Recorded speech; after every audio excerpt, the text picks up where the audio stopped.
Across the nation, city by city, auto dealers associations are hosting their annual auto shows, giving the buying public their first look at next year's models and those futuristic concept cars.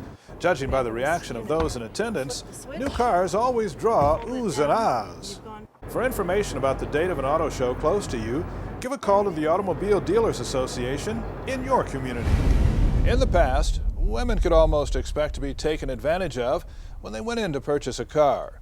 But now, as CAN TV's Royston Michi explains, with more and more women buying cars either online through a dealer or through an auto broker, odds are that instead of being taken for a ride, they'll wind up in the driver's seat.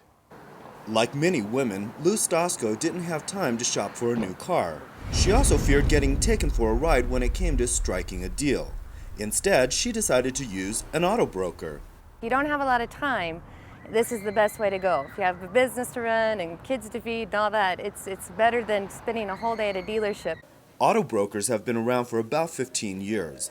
Linda Moeller works for H.M. Brown, a large auto broker. She says she'll find you the best deal. I will find the vehicle, I will assist that person in securing a method of payment like a loan or a lease, and I can also evaluate that person's trade. Auto brokers say of the many benefits they offer, you'll definitely save time, money, and of course, aggravation, making it a lot easier for you to find yourself in the driver's seat. It was very easy, and I didn't realize how much easier it was than going in and spending a whole day at a car dealership.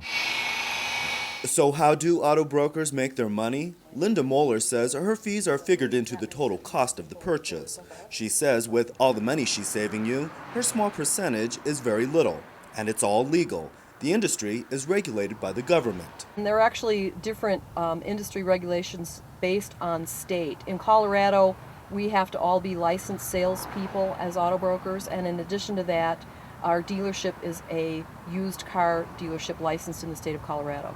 Lou Stosko, the woman who found her dream car through a broker, says the experience was no nightmare. They did everything for me, from beginning to end. It was the easiest thing I've ever done.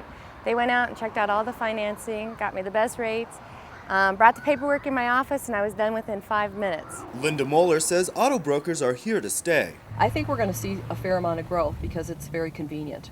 A prediction that the owner of this shiny new bug feels good about. She says from now on, using an auto broker is the only road she'll travel. In Denver, Royston Michi, CAN TV. Automobile junkyards haven't gone fully high-tech yet. Most do keep their inventory of cars and parts in stock on the computer. But more and more, auto salvage yards are going to a self-serve method of getting you the part you need for your vehicle. Because cars cost more these days, they also cost more to repair. That alone is one reason insurance companies are less likely to total your vehicle if it's damaged in an accident. This phenomena has caused junkyards to rethink how they operate as well. Bring your own tools. We provide you engine hoists, wheelbarrows, flat dollies to carry your parts around. We run a special every weekend. You know, it used to be you'd go to the junkyard, you'd ask for a part, they'd find it, you'd pay for it, and you'd be on your way.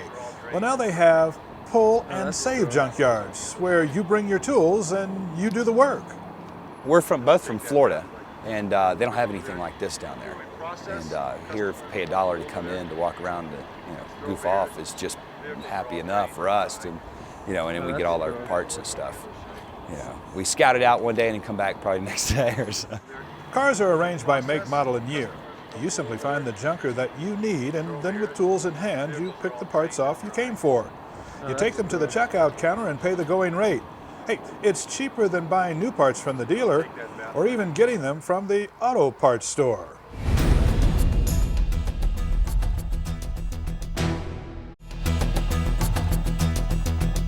Buying a used car is always a speculative endeavor. You never really know what you're getting when you buy a car that was owned by somebody else. So is there anything you can do to ensure that the car is the one that will be free of problems? Houston PBS sends you this look at some safeguards you should think about before you throw down on that not-so-new vehicle.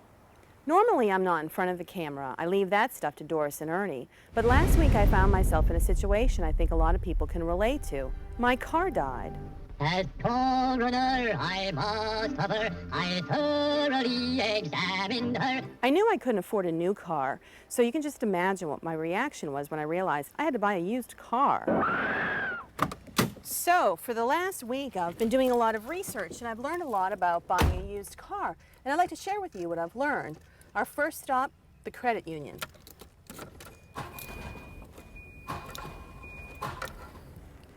I might need to hitch a ride. I'm Julie Cohen with Weekday. Hey, thanks for the ride. I recommend that you find out if your company has a relationship with a credit union because they treat you so much nicer. Don't you sometimes get the feeling that your bank looks at you like you're Bonnie and Clyde? Good afternoon. This is the Barrow Gang. Now, if everybody will just take it easy, nobody will get hurt. Credit unions offer a lot of wonderful services. After I was approved for my loan, the loan officer handed me a list of dealerships that offer fleet pricing.